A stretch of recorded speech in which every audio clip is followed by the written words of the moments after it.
Before I start with our moment on Black history, on the military, I'd like to just honor all the veterans that are here. If you can stand or just raise your hand when you recognize.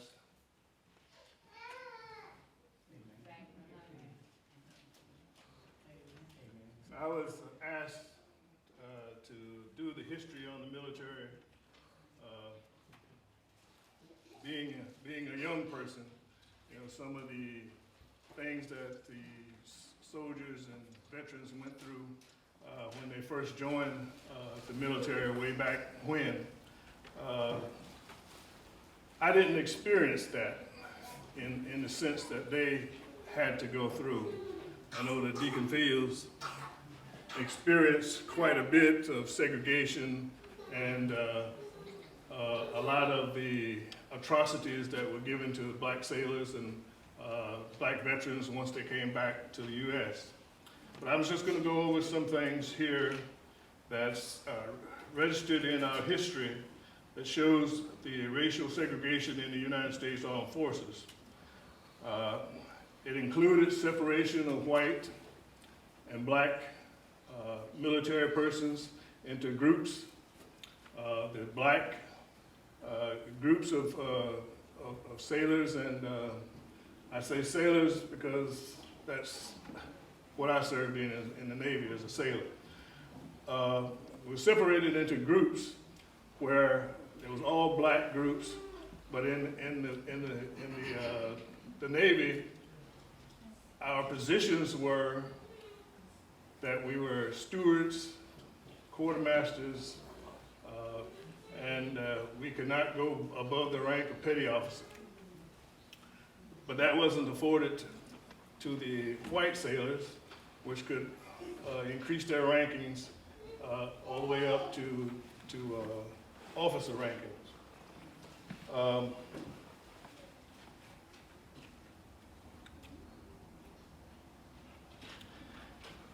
So just to read, separation of white and non-white troops, quotas, restrictions, and people of color troops to support roles, and outright bans on blacks and other people of color serving in the military has been a part of the military history in the United States since the American Revolution. Each armed forces had historically had different policies regarding racial segregation. An executive order 9981 officially ended segregation in the armed forces in 1948. Following World War II, some forms of racial segregation continued until after the Korean War.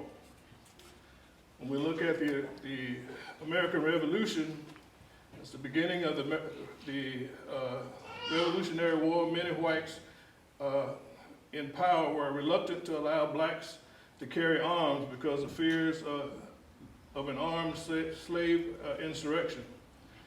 And one of George Washington's first acts as commander-in-chief was to sign an order forbidding the recruitment of all blacks. And the British loved that because they started recruiting all black slaves and giving them, telling them that they would be free to serve in the British Army. And then because of the shortage of manpower, George Washington quickly rescinded that order and allowed black soldiers to serve in the Continental Army. In the War of 1812, because of the inclusion of the U.S. Army, most blacks either served in the U.S. Navy or defected to the British Navy to gain their freedom. So blacks also served in the Civil War, and they served in World War I. Draft board officials were instructed to tear off the lower corner of the selective service forms filled out by black registrants to mark these for segregated units. There is a combat group that was fought in France called the Hellfighters. They were awarded the French Medal of Honor for their bravery and competence in combat. When the U.S. entered World War II, Jim Crow segregation had permeated every aspect of American society. When black men volunteered for duty, they were drafted, they were assigned to segregated divisions, and often given combat support roles such as cook, quartermaster, grave digging duty. According to, because of black protests against the Army's treatment of black soldiers, military leadership began to attempt to address the issue beginning in 1943, but segregation in the armed forces remained official policy until 1948. With the exception of 18 female African-American nurses who had served in World War I, the Army Nurse Corps, established in 1901, remained white until 1941, when pressure from the National Association of Colored Graduate Nurses and Eleanor Roosevelt caused the Army to admit black nurses. A quota of 48 nurses was set, and the women were segregated from white nurses and white soldiers for much of the war, and they were relegated to the duty of only treating the black military folk.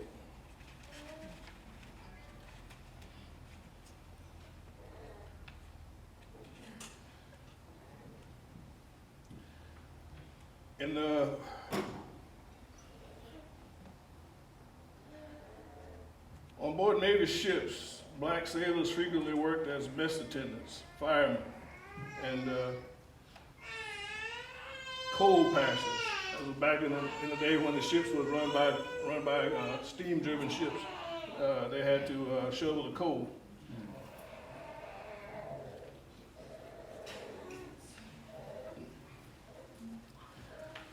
In 1932, blacks were allowed to serve in the U.S. Navy ships as stewards and mess attendants.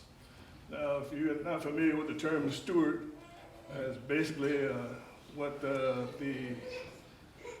term a bellhop is what they used to call them, were bellhops, because all they did was make the beds for the officers and clean their rooms and made their meals. In World War II, the destroyer escorted U.S. Mason and other Navy vessels in World War II with an entirely black crew who were not cooks or waiters. In 1995, 11 surviving crew members were given belated recognition and letters of commendation from the Navy Secretary John Dalton in having braved harsh weather and quickly welding the cracks in the ship as they continued to escorting support ships of England. Of course, as we go through the history of all the wars that we've served, most of our responsibilities was just in support areas. We were taken away from actual frontline combat. We were behind the lines. In World War II, the black regiments was allowed to serve with the French, and that one group, the Hellcats of fighters, received those awards for their valiant military service in their fight with the French. The Tuskegee Airmen was a black fighter pilot battalion that was formed and served, but they would not allow them to fight in a European arena, but they fought mostly in Africa and Italy and Sicily, and were excellent in their ability to shoot down other enemy planes. If you're ever in the Walterboro area, there's a memorial there where they also did training here in Walterboro, that they have a plaque and stuff there showing that. But I think some of the things that affected Deacon Fields and some of the older veterans was once they came back from war and came back to America, the treatment was not equal to their white counterparts. The sailors and soldiers, they wore their uniform, were harassed, beaten, lynched, killed because of the uniform. The Southern whites thought that because the black soldiers had served in France and have associated themselves with French women, that they would have a more propensity to want to come back to the States and seek out white women. So that was one strike against them. They didn't want them to carry arms when they came back. They didn't recognize them as they should have been as a veteran that had fought for the country. In my era, when I came into service in 1970, segregation was eliminated as far as the whites and blacks serving together, living in the same barracks, eating the same foods, going to the same cafeteria, sitting together with each other. But our problems seemed to be more of a subtle thing when it came to making rank, especially with the officer ranks. They had a harder time advancing officers because white officers who were less qualified was always advanced ahead of black officers that was just as qualified or even better qualified. I had one friend of mine that we were real close. He was an officer from Savannah, Georgia. He wanted to stay in the Navy for a longer period of time, but his problem was that in his trying to get the next rank, he was always passed over, even though he was a fine sailor. He was great at his job. He knew how to navigate the seas, to dock ships, to do unreps. He knew all those things, but yet still, he was always passed over for the next highest rank. So he left the military. So the military lost a good person. Myself personally,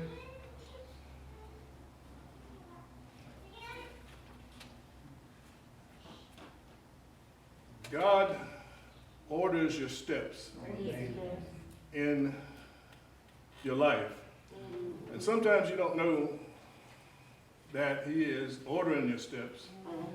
And sometimes the choices of things that you make in life, put you in a position where some of these things don't come to play. In my position as a corpsman in the service and being on board a ship, I was the only medic there. So everybody had to come to me. And so it was a thing of my position put me in a place where I had to treat everyone as if, they were, for whatever reason they came to me. My job was to make sure that I gave them the best service that I could. And God ordering your steps, and when you do your job in the light that you are working for God, not for the military, not for a man, not for any boss, that God is your boss, and you do your best, God will always bless you. Amen. Amen.